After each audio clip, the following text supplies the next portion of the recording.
চামুন্ডি আসনে ওখানে আছে। আচ্ছা,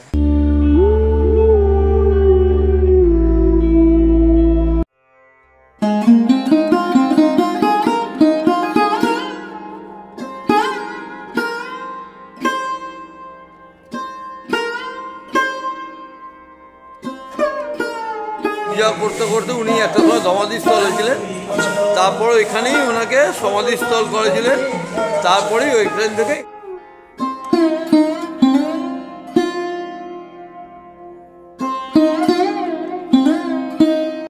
যে এই জায়গাটা পুরো শ্মশান ছিল এককালে।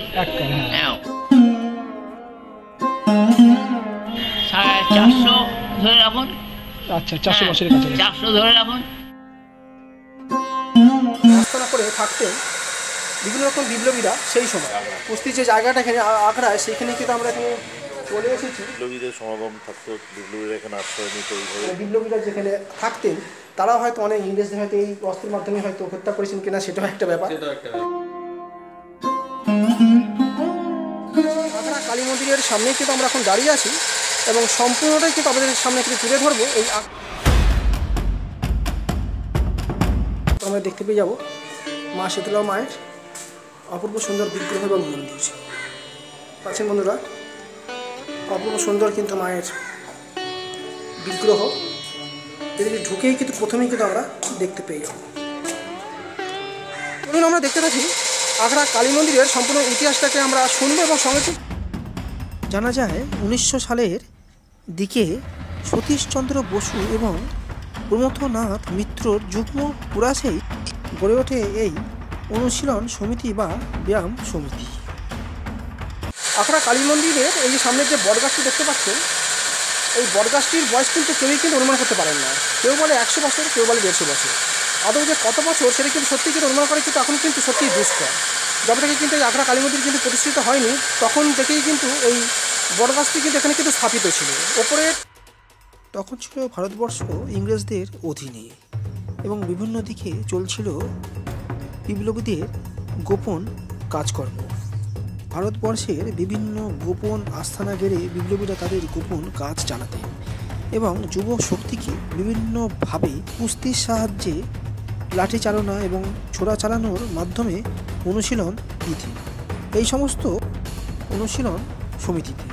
সামনে এখন দেখতে পাচ্ছেন কুস্তি লড়ার সেই আখড়াটি, যার নাম অনুসারে কিন্তু এখানকার নাম হয়েছে আখড়া কালী মন্দির।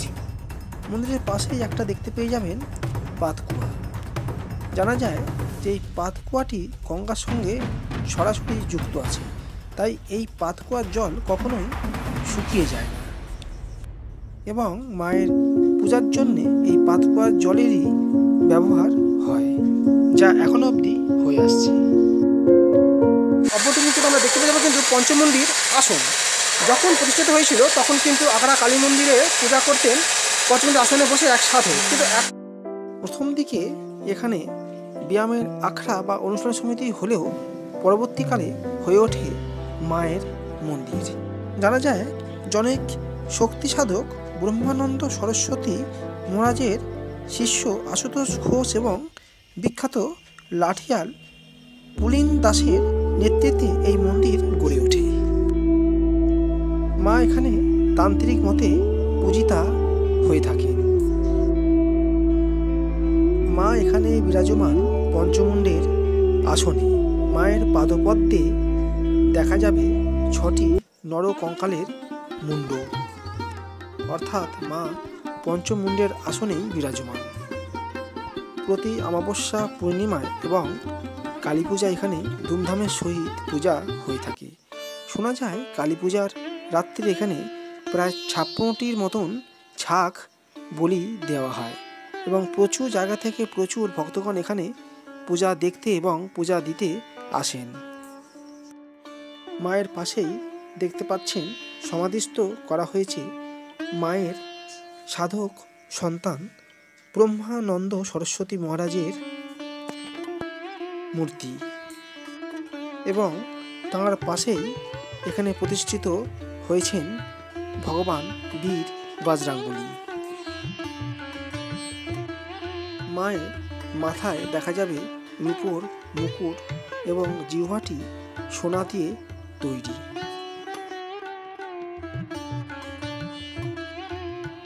মা কালী ছাড়াও এখানে আপনারা দেখতে পেয়ে যাবেন মা তারার খুব সুন্দর একটি বিগ্রহ এবং পাশেই দেখতে পেয়ে যাবেন মা লক্ষ্মীর খুব সুন্দর একটি বিগ্রহ। এছাড়া রয়েছে মা সরস্বতীর খুব সুন্দর একটি মূর্তি এবং ভগবান গণেশজির মূর্তি এবং মাছ বরাবর রয়েছেন স্বয়ং মা কালী। এইবারে আমরা মায়ের দর্শনের পরেই চলে এলাম আখড়া কালীবাড়ির যে আখড়া অর্থাৎ ব্যায়াম সমিতির একদম অভ্যন্তরীণ। আচ্ছা আগে অস্ত্র খেলা হতো। আচ্ছা মানে ভালা দিয়ে তখন দাদা এখানে তো ব্যায়াম করেন, দাদাকে দেখে বোঝা যাচ্ছে।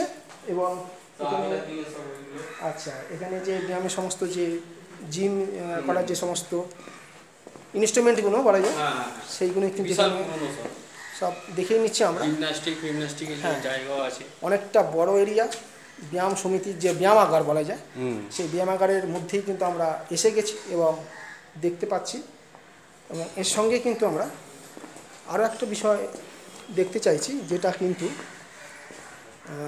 এখানকার যে বিভিন্ন রকম যে অস্ত্র আগেকার দিনের সমস্ত অস্ত্র যেগুলো কিন্তু ব্যবহৃত হতো, খেলা হতো, প্র্যাকটিস হতো বিশেষ করে, সেইগুলো কিন্তু দেখা হচ্ছে। এবং এটাও কিন্তু একটা ব্যাপার দেখা ভালো যে আগেকার দিন যে বই মানে বিপ্লবীরা যেখানে থাকতেন তারাও হয়তো অনেক ইংরেজদের হয়তো এই অস্ত্রের মাধ্যমে হয়তো হত্যা করেছেন কিনা সেটাও একটা ব্যাপার। হ্যাঁ, অতএব এই কিন্তু মানে প্রেক্ষাপট বিশাল বড়। এটাই কালী মন্দিরের এখানে কিন্তু প্রত্যেকের কাছ থেকে কিন্তু এর যে ইতিহাসটা আমরা জেনে নেব। এবং আচ্ছা কানেক্ট করা আছে। আচ্ছা মানে এখানে জল একদমই শেষ হয়, একদম কাছে জল। অন্য কুয়া যেমন ভেতর নিচের দিকে জল থাকে, এটা একদম 2-3 হাত গেলেই আপনি 2 হাত বড়ি দিলেই মানে এই জলেই মায়ের ভোগ টোগ সব মেইন এর থেকে কানেকশন করা আছে। হ্যাঁ, যেটা এটা মন্দির। আচ্ছা আচ্ছা এইটা হচ্ছে মানে ভোগের ঘর, যেটা আমরা দেখে নিচ্ছি। আর এটা তো মন্দির, যেটা জানা যায় তখনকার দিনে এই গোপন আস্থানায় বিপ্লবী বাঘাযতীন থেকে আরম্ভ করে নেতাজি সুভাষচন্দ্র বসু, দেশবন্ধু চিত্তরঞ্জন, ঋষি অরবিন্দের মতন নামি দামি বিপ্লবীরা এখানে নিয়মিত আসতেন বিভিন্ন রকম প্রশিক্ষণ দেওয়ার জন্যে। এখানকার বেশ কিছু সদস্যদের কাছ থেকে আরও বেশ কিছু ইতিহাস জেনে নেব। প্রথমে ডাকাতরা এখানে পুজো করতো, আচ্ছা তারপরে এখানে সব বিপ্লবীদের সমাগম থাকতো, বিপ্লবীরা এখানে আশ্রয় নিত, এইভাবেই চলতো। আচ্ছা ধীরে ধীরে আমরা গোপন আস্থানা বলা যায়। গোপন আস্থান। তো এখান দিয়ে ধীরে ধীরে ধীরে ধীরে একে অনেকভাবে উন্নত করে এখন এইভাবে এটা দাঁড় করানো আছে। যেমন এখানে 5টা মন্দির আছে, একটা মা তারা মন্দির আছে, মা দুর্গা মন্দির আছে, মা কালী মন্দির আছে, ওখানে গুরুদেবের মন্দির আছে, গণেশ মন্দির আছে, মহালক্ষ্মী মন্দির আছে, এখানে শিব মন্দির আছে, ওখানে শীতলা মন্দির আছে। আচ্ছা এইভাবে জিনিসটা এখন এইভাবে আছে। এখানে যেমন কালী পুজোর দিন রাত্রিবেলা প্রায় ধরুন আপনার 5,000-10,000 লোকের সমাগম হয়। সেখানে ধরুন আপনার বলি হচ্ছে, তারপর পরের দিন পুরো ভোগ বিতরণ হয়, সেদিনকে রাত্রিরে ভোরবেলার দিকেও পুরো ভোগ বিতরণ হয়। এইভাবে এটা টোটালি চলে। প্রতিষ্ঠা করেছিলেন যে গুরুদেব, তার সমাধিস্থল কিন্তু এখানে। আচ্ছা মানে এটা মায়ের পাশেই অবতরী গেলেই দেখা যাবে। হ্যাঁ হ্যাঁ, মন্দির খুললে আপনারা দেখতে আচ্ছা আচ্ছা পাচ্ছেন। মানে মানে মায়ের ইতিহাস। যেমন পঞ্চমুণ্ডী আসনে ওখানে আছে। আচ্ছা ওটা পঞ্চমুণ্ডী আসন আছে। 5টা মাথা দিয়ে আসনটা। আচ্ছা আচ্ছা জায়গাটা পুরো শ্মশান ছিল এককালে। হ্যাঁ অনেক ওখানে বউ হয়ে এসছেন শ্বশুর বাড়িটা, তা এখানে শ্মশানে পুরো ভূমিটা শ্মশান ছিল। হ্যাঁ অন্তত ধরে রাখুন 400 ধরে রাখুন। তখন এখানটায় আর কি শ্মশান ভূমি ছিল। আমাদের বেড়াপুর নাম এখানে সামনে। হ্যাঁ এখানে বেড়াপুর পুকুরও ছিল, হ্যাঁ যার জন্য বেড়া দেওয়ার নাম হয়েছে বেড়াপুকুর নাম হয়ে গেছে। আচ্ছা এই যে দয়ানন্দ সরস্বতী মহারাজ ইনি সাধক তো ছিলেন, মা এখানে এলেন কি করে? মা যে এলেন এখানে তার একটা ইতিহাস আছে।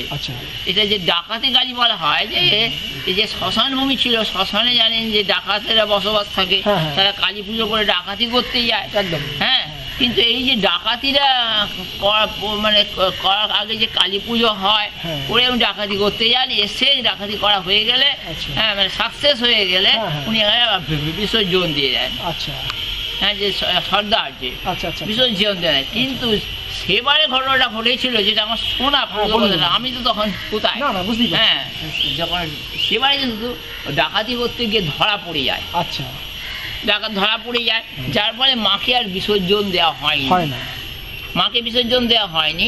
যার ফলে মা ওই রয়েই যান। তখন থেকেই পূজিত হচ্ছে। তারা তো ধরা পড়ে গেল, তাদের তো না, কিন্তু স্থানীয় মানুষ যারা গ্রামবাসী ছিল, হ্যাঁ, তারা এসে তারা এখন ওই মাকে আর বিসর্জন দেয়নি, ওই পুজোতে হয়ে আসে। আচ্ছা, তবে এই আখড়া কালী মন্দিরে আপনারা কীভাবে আসবেন? আপনাদের পাশে পড়ে নামতে হবে ঠিক খিদিরপুর মোড় থেকে ফ্যান্সি মার্কেটের দিকে একটু এলেই আখড়া কালী মন্দির। এই আখড়া কালী মন্দিরে কিন্তু আসার জন্যে আমরা সামনেই দেখতে পাচ্ছেন যে খিদিরপুর মোড়। খিদিরপুর মোড় থেকে কিন্তু আপনারা ঢুকে আসবেন এই খিদিরপুর বঙ্গ বিদ্যালয় ঠিক সামনে। দেখতেই পাচ্ছেন আমার ব্যাগ, এই সামনে আমাদের রাস্তার ঠিক সোজা চলে যেতে হবে এই আখড়া কালী মন্দিরে যাওয়ার জন্য। দেখুন বঙ্গ বিদ্যালয়ের ঠিক সামনে দিয়েই কিন্তু আমরা চলে যাব এই আখড়া কালী মন্দিরে। লালবাড়িটা দেখতে পাবেন সামনে, এই লালবাড়ির ঠিক সামনের যে গলিটা চলে যাচ্ছে, এই গলিটার মধ্যে দিয়ে কিন্তু আমাদের ঢুকতে হবে আজকের যে আখড়া কালী মন্দিরে আমরা যাচ্ছি। একটু সংকীর্ণ গলি, অথচ এই গলির মধ্যে কিন্তু একসময় কিন্তু বিভিন্ন রকম কিন্তু বিপ্লবীরা কিন্তু গোপনে আস্তানা গাড়তেন। সুভাষচন্দ্র বসু থেকে আরম্ভ করে এখানে কিন্তু মহাত্মা গান্ধীজি এবং ঋষি অরবিন্দ এবং দেশবন্ধু চিত্তরঞ্জন দাস, ওনারা কিন্তু সবাই কিন্তু এখানে আসতেন। দেখতেই পাচ্ছেন খিদিরপুর মহাবীর ব্যায়াম সমিতি। এটাই কিন্তু এক সময়কার ছিল কিন্তু বিপ্লবীদের গোপন আড্ডাখানা বা আস্তানা।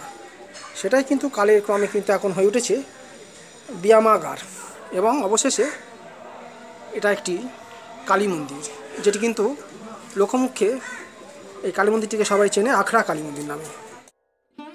প্রত্যেক দিন এই মন্দিরটি সকাল 7টা থেকে 12টা পর্যন্ত এবং বিকেল 4টে থেকে সন্ধ্যে 7টা পর্যন্ত খোলা থাকে।